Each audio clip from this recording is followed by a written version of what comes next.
Hello students, my name is Surabhi Tiwari. Welcome to step up academy. So आज का ये जो वीडियो है क्लास 10 के स्टूडेंट्स के लिए बहुत इंपॉर्टेंट वीडियो है, क्योंकि इस वीडियो में हम करने वाले हैं क्लास 10 के चैप्टर नंबर 10 जिसका नाम है लाइट रिफ्रैक्शन एंड रिफ्रैक्शन का चैप्टर नंबर 10 का सुपर क्विक रिवीजन।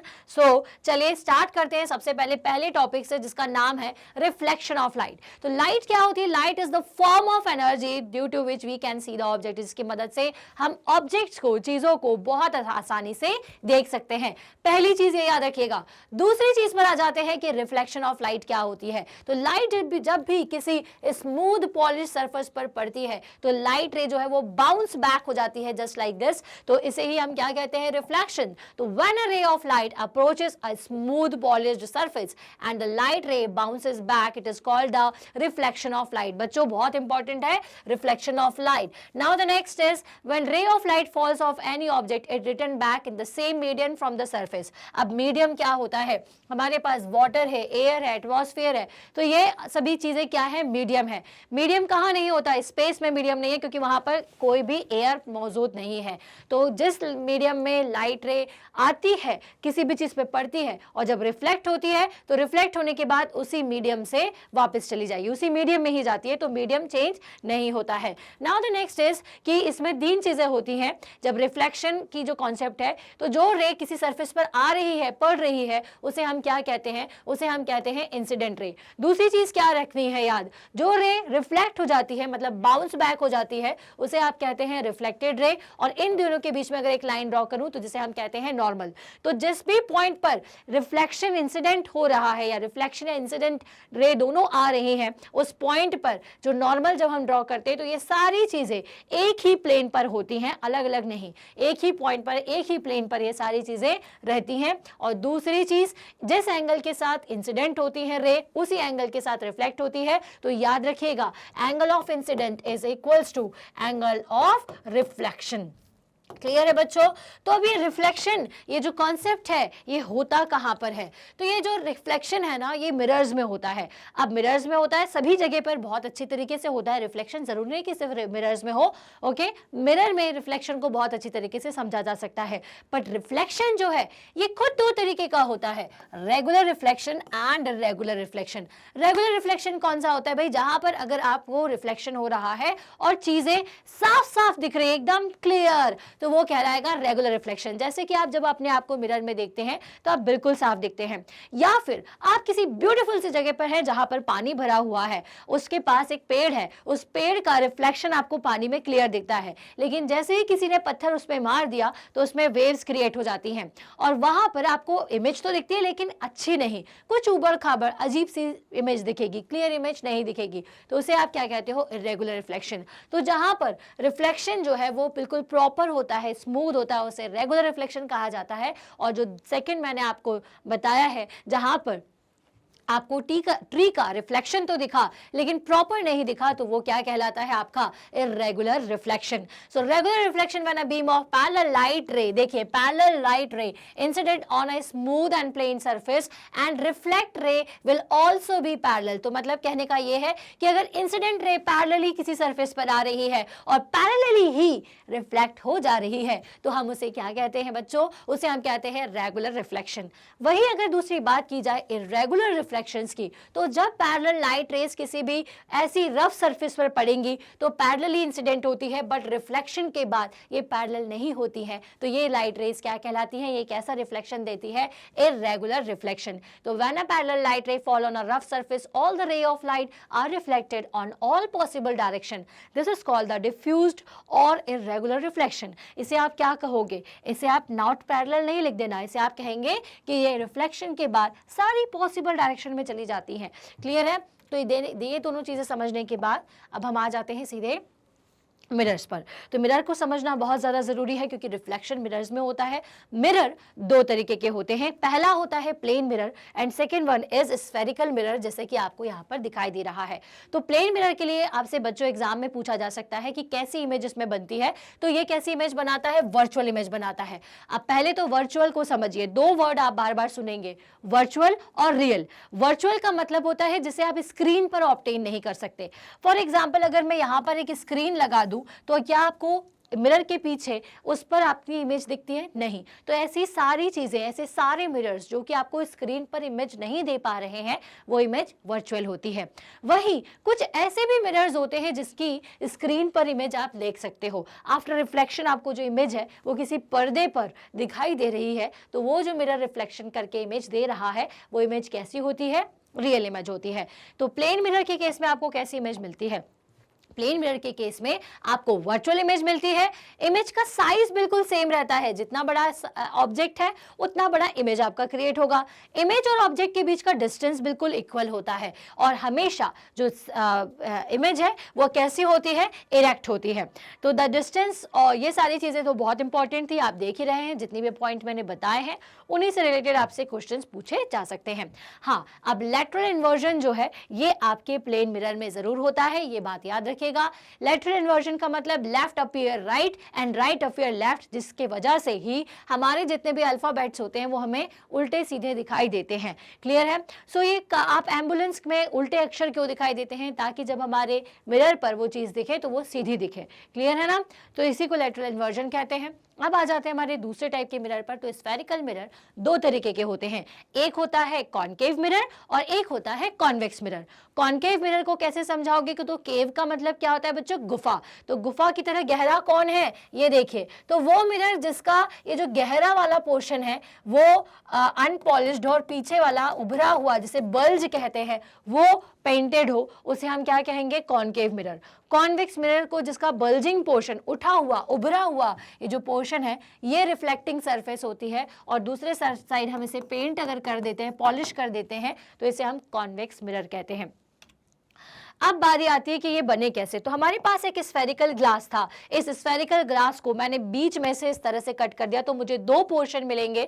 इन दोनों पोर्शन में एक में आउटर और एक में इनर साइड में जब मैंने कलर कर दिया, पॉलिश कर दिया, तो मुझे एक से मिलता है कॉनकेव जिसको कॉन्वर्जिंग मिरर और एक से मिलता है कॉन्वेक्स जिसको हम डाइवर्जिंग मिरर कहते हैं, ये मिल जाता है। अब बारी आती है कि कॉनकेव मिरर और कॉन्वेक्स मिरर में क्या चीजें होती हैं।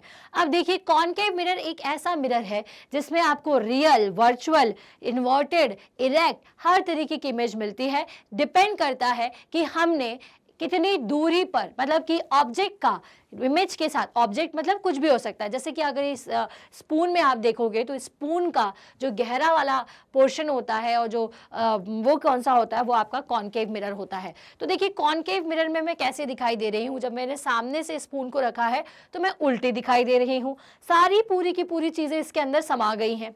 दूसरी चीज, मतलब समाई नहीं है, थोड़ा सा स्पेस कम दिख रहा है, बल्कि वहीं पर जब मैंने उसके उठे हुए पोर्शन पर कॉन्वेक्स मिरर में जब मैंने देखा तो मेरा पूरा ऑफिस दिखाई दे रहा और मैं भी दिखाई दे रही हूँ।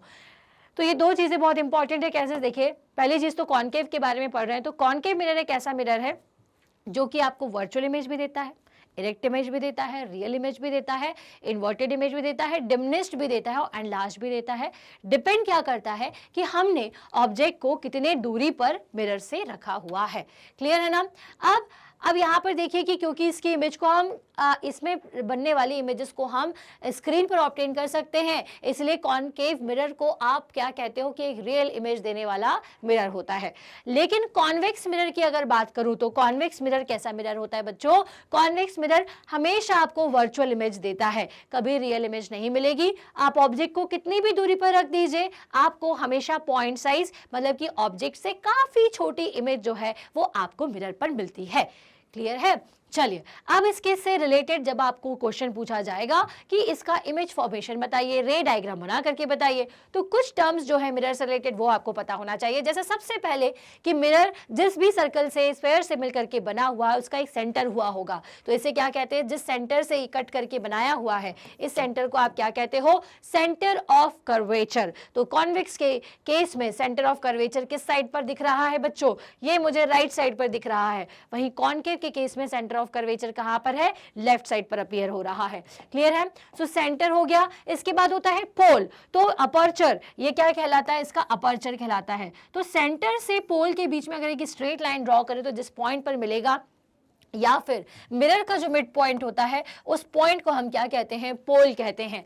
Next is the principal axis, तो मिड पॉइंट को मिरर के और सेंटर ऑफ कर्वेचर को मिलाने वाली लाइन को प्रिंसिपल एक्सिस कहा जाता है। फोकस क्या होता है, तो फोकस का मतलब क्या होगा बच्चों कि जब भी क्या होती है कि लाइट रे अगर किसी मिरर पर जाएंगी तो रिफ्लेक्शन होगा, क्योंकि इसकी दूसरी साइड पॉलिश है तो आगे जाने का रास्ता नहीं है। तो ये लाइट रे जब पैरेलली से जाती है ना तो एक पॉइंट से होकर के ये सब गुजरती हैं। क्या करती है ये सब, एक पॉइंट से होकर के गुजरती है, सब की सब एक पॉइंट से होकर के गुजरती है। तो वो जो पॉइंट है जहां से आफ्टर रिफ्लेक्शन सारी की सारी लाइट रे आकर के मिलती हैं वो पॉइंट कहलाता है फोकस। दोनों ही केसेस में वो पॉइंट क्या कहलाएगा, आपका फोकस कहलाएगा।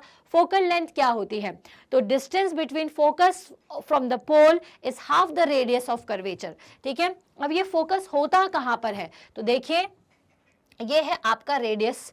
ठीक है, अब रेडियस ऑफ कर्वेचर का मतलब क्या हुआ, तो बच्चों देखो हमने इसको किससे बनाया है, एक स्फीयर से बनाया है जिसका एक सेंटर था जिसको मैंने बीच में से कट कर दिया। क्लियर है। अब अगर मैं इसकी रेडियस की बात करूं तो रेडियस कहाँ है, ये इसकी रेडियस कहलाती है ना, अपर्चर से लेकर के सेंटर पॉइंट के बीच की दूरी। इसी रेडियस के बीच में एक पॉइंट अगर बिल्कुल मिड पॉइंट पर मैं हाफ द रेडियस मतलब r/2 पर एक पॉइंट मुझे मिलेगा जिसको हम कहते हैं फोकस। और फोकस से पोल के बीच की जो दूरी होती है उसी को हम क्या कहते हैं, फोकल लेंथ कहते हैं। ये बात आपको याद रखनी है। ठीक है, तो फोकल लेंथ क्या होती है, half the radius of curvature, radius of curvature की हाफ होती है। नाउ एक और क्वेश्चन जो पूछा जा सकता है कि कॉनकेव और कॉन्वेक्स क्या है, तो क्योंकि लेफ्ट साइड पर इसका फोकस है इसलिए सारी पैरेलल रेज इसके फोकस से होकर के आसानी से गुजर जाती है। लेकिन इसके दूसरे साइड पर क्या है, यहाँ पर तो पेंट है तो कोई भी लाइट रे आएगी तो रिफ्लेक्ट होकर के बैक हो जाएगी, इस तरह से जाएगी, है ना। अब ये इसके फोकस में मिलती नहीं है, हम इसको अपने इमेजिनरी लाइंस के साथ में मिला देते हैं। क्लियर है। तो इसका मतलब क्या हुआ कि कॉनकेव सारी लाइट रे को एक पॉइंट पर लेके आ रहा है और कॉन्वेक्स क्या कर रहा है, लाइट रेस को रिफ्लेक्शन के बाद यहाँ वहां इधर उधर क्या कर दे रहा है, भेज दे रहा है। तो इसलिए ये क्या होगा, एक पॉइंट पे लेके आ रहा है, कन्वर्ज कर रहा है, और ये क्या कर रहा है, डाइवर्ज कर दे रहा है, इधर उधर जाओ, मेरे पास कोई फोकस नहीं है, वो दूसरे साइड पर था क्योंकि यहाँ पर तो पॉलिश किया हुआ है। क्लियर है ना। तो concave mirror is a converging mirror and convex mirror is a diverging mirror. Now the uses of concave mirror, तो भाई कॉनकेव मिरर का काम क्योंकि कॉन्वर्ज करने का है तो टॉर्च में, डेंटिस्ट मिरर में, हम इन सब जगह पर सोलर फर्नेसेस में कॉनकेव मिरर का यूज करते हैं। अब भाई टॉर्च में तो समझ में आ गया, लाइट को एक सेंटर करना है, कन्वर्ज करना है ताकि हम फोकस कर सके चीजों पर, सर्च लाइट्स में। लेकिन डेंटिस्ट मिरर में क्यों, तो मैंने अभी बताया कि कॉनकेव मिरर क्या करता है कि कॉनकेव मिरर ना एक ऐसा मिरर है जितना पास ऑब्जेक्ट को ले जाओगे उतनी एनलार्ज्ड इमेज क्रिएट करके देता है। तो डेंटिस्ट को तो ये चेक करना होता है कि टीथ में कहाँ कीड़ा लगा हुआ है, तो ज्यादा पास लेकर के आएगा तो ज्यादा जूम्ड इमेज दिखाई देगी। Next is the convex mirror. तो convex mirror is used as a rear view mirror. क्योंकि कॉन्वेक्स मिरर के बारे में क्या बात बताई थी मैंने आपको यही बताया था कि कॉन्वेक्स मिरर किसी भी ऑब्जेक्ट का कोई भी डिस्टेंस हो, बहुत बड़ी इमेज को भी एक छोटे पॉइंट साइज में बता देता है। तो इसीलिए हम इसको as a rear view mirror use करते हैं। Now the image formation by the concave mirror फटाफट से देखेंगे। तो इसके लिए आपको कुछ 6 पोजीशंस मैंने बताई हुई है। ट्रिक याद रखिएगा बच्चों की, क्या करना है, कैसे याद रखोगे। कॉनकेव मिरर बनाओ, बीच में पोल से लाइन खींचो प्रिंसिपल एक्सिस, जिसमें सेंटर ऑफ फोकस को मार्क करो और यहां से 1 2 3 लिखना चालू करो। 1 2 3 4 5 सारा लिख दिया। 1 पे लिखो इन्फिनिटी, 2 ऐसे रहेगा, 3 को लिखो सेंटर के ऊपर, सेंटर ऑफ एफ और सी के बीच में 4, एफ के ऊपर 5 और यहाँ पर एक पॉइंट और आएगा 6। ठीक है। अब जब ऑब्जेक्ट आपका इन्फिनिटी पर रखा होगा तो इमेज कहाँ बनेगी, तो देखिए जैसे ही दोनों लाइन गई तो जहां पर लाइट आकर के मिलती है उस पॉइंट पर हमें इमेज मिलती है। इस पॉइंट पे मतलब कि आपकी जो इमेज है वो कहाँ बनेगी, तो एफ पर बनेगी। तो ये 1 dash 2 dash 3 dash 4 dash 5 dash. इसका मतलब क्या है कि अगर ऑब्जेक्ट 1 पे रखा है तो इमेज कहाँ बन रही है, 5 पर। 2 पे रखा है तो इमेज कहाँ बन रही है, 4 के नीचे। 3 पर रखा है तो 3 पर ही बनेगी लेकिन नीचे बनेगी। 2 पे ऑब्जेक्ट अगर आपका 4 पर ऑब्जेक्ट रखा है तो इमेज कहाँ बनेगी, 4 डैश पर बनेगी, 2 के नीचे बनेगी। अगर 5 पे रखा होगा तो इमेज कहाँ बनेगी, 1 के नीचे। यहाँ पर पोजीशन लिखी हुई है। तो देखिए 1 पर जब ऑब्जेक्ट को रखा तो ऑब्जेक्ट की इमेज कहाँ बन रही है, फोकस पे बन रही है। इमेज कैसी बनती है, इमेज जो है भाई नीचे की तरफ बनेगी, लेकिन कैसी बनेगी, रियल होगी, इन्वर्टेड होगी और कैसी होगी, पॉइंट साइज, मतलब बहुत छोटी इमेज जो है इसमें आपको दिखाई देगी। अब मैंने ऑब्जेक्ट को और पास ले आई, 2 की पोजीशन पर लेकर के आ गई मैं ऑब्जेक्ट पर। तो अब देखिए जब 2 की पोजीशन पर रखा है तो देखिए जो लाइन प्रिंसिपल एक्सिस के पैरेलल होती है वो फोकस से जाती है, जो फोकस से होकर के गुजरती है वो पैरेलल हो जाती है। तो ये दोनों लाइन कहां पर मिल रही है, इस पॉइंट पर मिल रही है ना। देखिए जो लाइन पैरेलल जाती है, 2 लाइन चाहिए होती है इमेज को बनाने के लिए, तो एक पैरेलल जा रही है, एक फोकस से जा रही है। पैरेलल जाने वाली फोकस पे मिलेगी, फोकस से जाने वाली पैरेलल हो जाएगी, दोनों जाकर के यहां मिलेंगे और एक इमेज बनेगी जो कि पहले वाली इमेज से थोड़ी बड़ी होगी। तो इसमें रियल इमेज बनेगी, इन्वर्टेड होगी क्योंकि उल्टी इमेज बन रही है जिसको हम इन्वर्टेड कहते हैं। और साइज कैसा होगा, पॉइंट साइज ने होकर के छोटा, तो हम इसको डिमिनिश्ड बोलते हैं। अब ऑब्जेक्ट को और पास ले आओ, 3 पर ले आओ, तो जहां ऑब्जेक्ट है अगर वहीं पर इमेज बन रही है तो देखो वहीं इमेज बन रही, तो इसका मतलब कि सेम साइज ऑफ इमेज आपको मिलेगी बट रियल एंड इन्वर्टेड। हम और ऑब्जेक्ट को पास ले गए, अब सेम साइज को अचीव कर लिए, पॉइंट से सेम साइज हो गए। अब आगे जाएंगे तो ऑब्वियस सी बात है साइज कैसा होगा, एनलार्ज्ड होगा। तो देखो इस केस में क्या हो रहा है कि जब हमने लाइट रेस को मिलाया तो ये दोनों यहाँ आकर मिल रही है, मतलब कि स्पेस देखिए इतना बढ़ चुका है, तो रियल, इन्वर्टेड और एनलार्ज्ड इमेज है। अब और ऑब्जेक्ट को पास ले जाओ, 5 पर ले जाओ। इस केस में देखो कि जो इमेजेस हैं जब ये दोनों रेज मिलेंगी तो यहां तो नहीं मिल रही लेकिन आगे जाकर के कहीं मिल सकती हैं, है ना, क्योंकि पास हो रही हैं, दूर नहीं जा रही हैं, पास होती जा रही है। इसका मतलब कि इसमें भी इमेज बनेगी, रियल मिलेगी, हाईली इन्वर्ट कैसी होगी, एनलार्ज्ड होगी और इन्वर्टेड होगी। अब लास्ट केस जब हमने 6 और 5 के बीच में, मतलब कि पोल और एफ के बीच में अगर ऑब्जेक्ट को रख दिया, तो इस केस में देखो कि जब आफ्टर रिफ्लेक्शन लाइट रे जाएंगी तो ये दूर हो रही, मतलब कि आगे जाके भी इनका मिलना तय नहीं है। इसलिए हम कहाँ मिलेगी, तो ये हमें मिरर के पीछे की तरफ मिलेगी। कैसे मिलेगी कि अगर हम इन लाइट रेज की रेस को पीछे की तरफ मिला दे तो यहां पर मुझे इमेज मिल रही, दैट मींस कि इमेज कैसी है, वर्चुअल है, इरेक्ट है और एनलार्ज्ड है। क्लियर है। तो चलिए, तो ये कुछ पॉइंट्स हैं जिनसे थ्रू आप स्क्रीनशॉट ले लें, ये आपकी बुक में भी है कि किस पोजीशन पे कैसी इमेज मिलती है, और मैंने जो ट्रिक बताई है उसके साथ इसे जरूर ट्राई करें। Now the concave mirror, the convex mirror. The convex mirror में कैसा कंडीशन है, कोई भी डिस्टेंस हो, कोई भी पोजीशन हो, हमेशा वर्चुअल, इरेक्ट और पॉइंट साइज मिलेगी। इन्फिनिटी पर भी रखा होगा तो हाईली डिमिनिश्ड और पॉइंट साइज्ड। बिटवीन पी और एफ के बीच में अगर आप रखेंगे तो आपको वर्चुअल इरेक्ट ही इमेज मिलेगी और डिमिनिश्ड होगी। क्लियर है। चलिए अब इसके बाद आ जाते हैं मिरर फॉर्मूला पर, मतलब हमें मिरर फॉर्मूला का भी इसमें यूज करना है। क्लियर है ना। तो मिरर फॉर्मूला क्या होता है, तो मिरर फॉर्मूला होता है 1/f = 1/v + 1/u। ओके, तो 1/v क्या होता है, इमेज का डिस्टेंस, u क्या होता है, ऑब्जेक्ट का डिस्टेंस। अब इन सबको हमें फॉर्मूला तो याद हो गया, लेकिन इस फॉर्मूले का हमें यूज पता होना चाहिए, है ना। ये क्या होता है, मिरर फॉर्मूला होता है। लेकिन ये मिरर फॉर्मूला बहुत आसान नहीं है बच्चों। आप ग्राफ बनाते आ रहे थे, मेरी कोई बात को समझिएगा, जब आप ग्राफ डिजाइन करते हो तो इसको आप पॉजिटिव लेते हो, इसको आप पॉजिटिव लेते हो, इसे नेगेटिव लेते हो, इसे नेगेटिव लेते हो। इसी चीज को फॉलो करना है। जिस मिरर में जिस जगह भी फोकल लेंथ आती है उसे आप उस हिसाब से लोगे। मान लो यहाँ पर कॉनकेव मिरर होता, कॉनकेव मिरर होता तो इसका फोकल लेंथ कहाँ मिलता बच्चों, इस तरफ मिलता। किसका फोकल लेंथ, कॉनकेव मिरर का फोकल लेंथ। मतलब कि ये कहां मिल रहा है आपको, नेगेटिव एक्सिस पर मिल रहा है। इसका मतलब कॉनकेव के केस में फोकल लेंथ को आपको क्या लेना पड़ेगा, नेगेटिव लेना पड़ेगा। वहीं अगर कॉन्वेक्स मिरर होता तो कॉन्वेक्स मिरर का बच्चों कहां होता फोकल लेंथ, यहां होता। किस एक्सिस पर है, पॉजिटिव एक्सिस पर है। इसलिए कॉन्वेक्स मिरर के फोकल लेंथ को आप क्या लेते हो, पॉजिटिव लेते हो। ओके। अब उसके बाद आता है ऑब्जेक्ट और इमेज। अगर इमेज आपके लेफ्ट साइड पर बन रही है तो आप उसे क्या लोगे, लेफ्ट वाली इमेजेस को के डिस्टेंस को, इमेज के डिस्टेंस को आपको क्या लेना पड़ेगा, तो लेफ्ट पे जो इमेज बनती है उसके डिस्टेंस को हम क्या लेते हैं, उसके डिस्टेंस को हम नेगेटिव लेते हैं, क्योंकि भाई लेफ्ट साइड पर बन रहा है ना। अगर यहाँ पर आपकी इमेज बनती है तो इमेज के डिस्टेंस को आप क्या लोगे बच्चों, इसे आप पॉजिटिव लोगे। अब वही अगर आपका ऑब्जेक्ट जो है वो सीधा रखा हुआ है, इस डायरेक्शन में ऐसा रखा हुआ है, मतलब किस डायरेक्शन को शो कर रहा है, पॉजिटिव को, तो आप उसे पॉजिटिव लोगे। अगर आपका इन्वर्टेड ऑब्जेक्ट है तो वो नेगेटिव डायरेक्शन पे एरो इंडिकेट करेगा। इसका मतलब जितने भी इन्वर्टेड इमेजेस आपकी क्रिएट होती है उन सबको आपको नेगेटिव, और जो इरेक्ट इमेजेस हैं उनको आपको पॉजिटिव लेना है। इतना समझ में आ गया? बस यही साइन कन्वेंशन को हमें फॉलो करना है और हम न्यूमेरिकल को सॉल्व कर लेंगे। तो ये होता है आपका mirror formula and this is your Cartesian sign convention जो मैंने जस्ट आपको अभी समझाया। Now the next is magnification. तो मैग्निफिकेशन क्या होता है कि कितना मैग्नीफाइड इमेज आपको किसी पर्टिकुलर चीज का दिख रहा है। तो वो कैसे दिखोगे कि भाई किसी का एक्चुअल साइज क्या था वो और उसका अब इमेज कैसा बन रहा है। तो एक्चुअल अपॉन आप जो मतलब जो इमेज बनी है डिवाइडेड बाय आपको क्या करना पड़ेगा, उसका एक्चुअल साइज। तो I by O is the magnification, image size divided by the object size. अगर ये 1 आता है इसका मतलब क्या है, अगर मैं 2/2 लिखूं इसका मतलब क्या है, 1 आ रहा है, मतलब कि मैग्निफिकेशन हुआ है क्या, नहीं। ऑब्जेक्ट का और इमेज का साइज बिल्कुल सेम है। अब अगर मैं ये लिखूं कि 2/1 आ रहा है, मैग्निफिकेशन 2 है, इसका मतलब क्या, ऑब्जेक्ट का जो एक्चुअल साइज था उससे मैग्नीफाइड, उससे जूम्ड इमेज मिल रही है।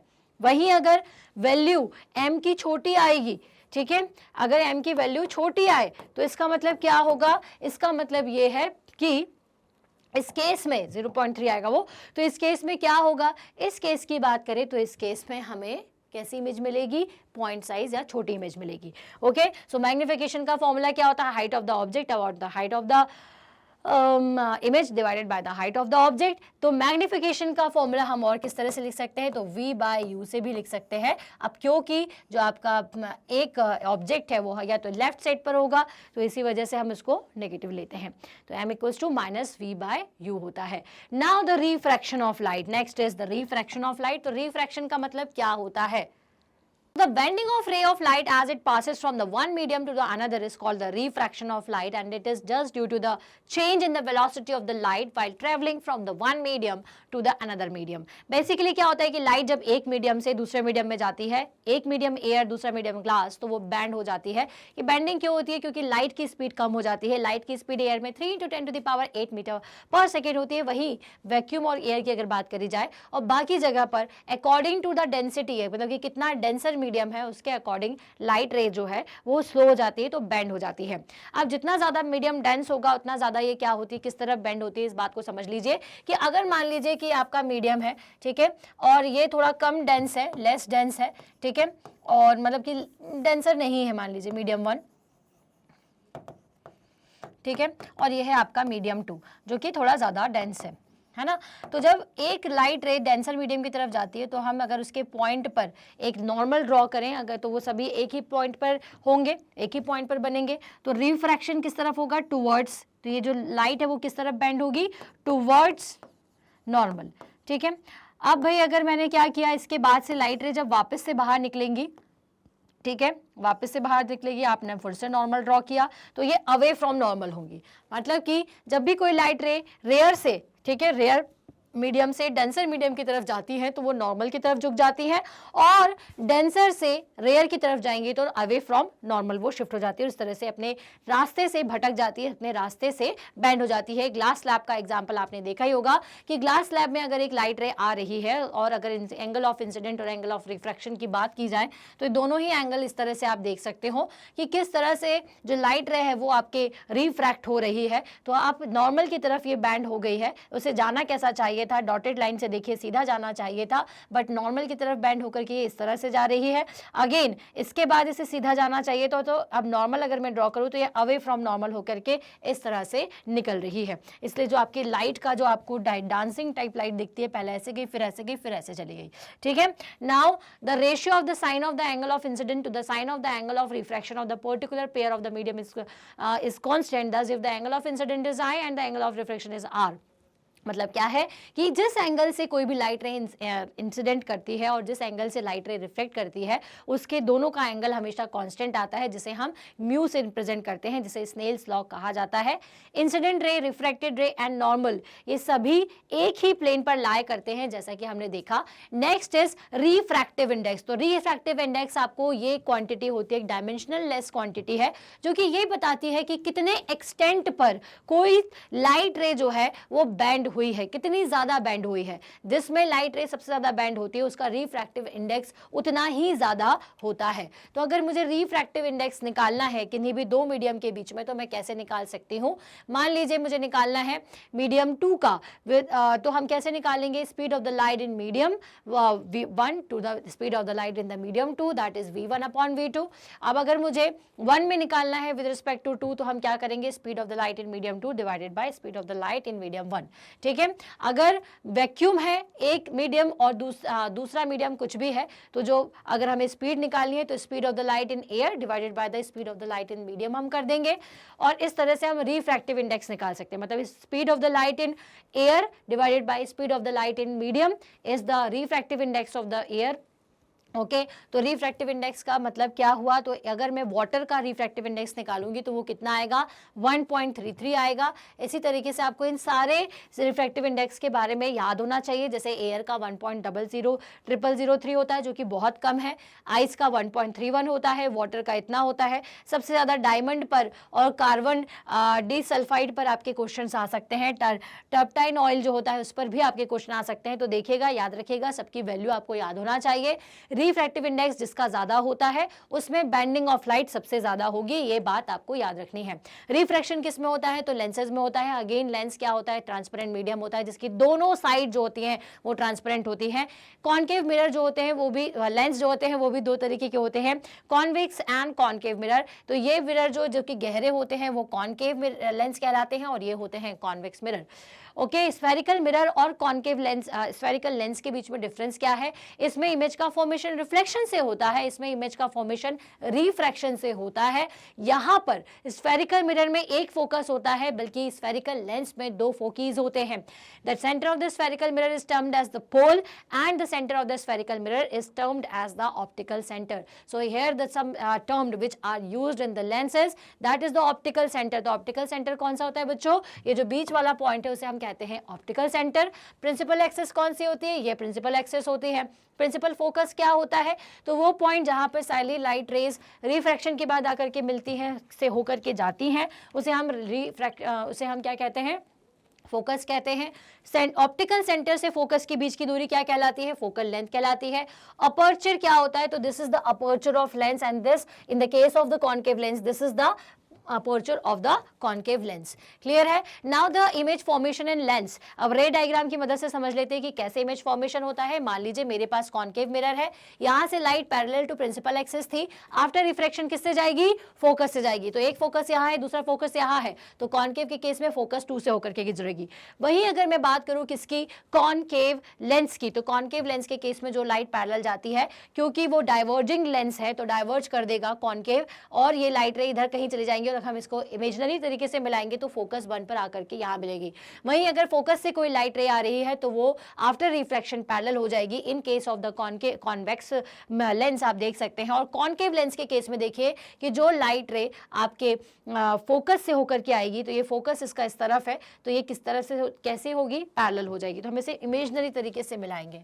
A ray of light passing through the optical center of the lens will emerge without any deviation। जो लाइट ऑप्टिकल सेंटर से जाती है, जैसे जहाँ पर जो पोल से जाती है, तो जिस एंगल से आती थी पोल पर उसी एंगल से चली जाती थी, इसी तरीके से ऑप्टिकल सेंटर पर आने वाली लाइट रे कैसी होती है? जैसी आती हैं वैसे के वैसी चली जाती हैं, चाहे वो कॉनकेव लेंस हो चाहे वो कॉन्वेक्स लेंस हो। Now the image formation by the convex lens. तो कॉन्वेक्स लेंस के केस में बच्चों, जैसा कि वहाँ पर कॉनकेव मिरर के केस में होता था, वैसा यहाँ पर कॉन्वेक्स लेंस के केस में होगा। अगर ऑब्जेक्ट इन्फिनिटी पर है तो हमें पॉइंट साइज इमेज मिलती है, वर्चुअल होगी और इन्वर्टेड इमेज होगी। अगर आपको ऑब्जेक्ट को आपने 2f1 के पहले रख दिया है, 2f पर रखा हुआ है, तो इस केस में आपको डिमिनिश्ड इमेज मिलेगी, रियल होगी और इन्वर्टेड होगी। अगर 2f पर ऑब्जेक्ट रखा तो सेम साइज का ऑब्जेक्ट आपको मिलेगा, लेकिन इरेक्ट होगा, रियल होगा और इन्वर्टेड होगा। जैसे जैसे आप ऑब्जेक्ट को पास लेते जाओगे लेंस के, उतनी ज़्यादा क्या होगी? आपका एनलार्ज्ड इमेज मिलेगी, लेकिन वर्चुअल मिलेगी। लेकिन एक केस ऐसा है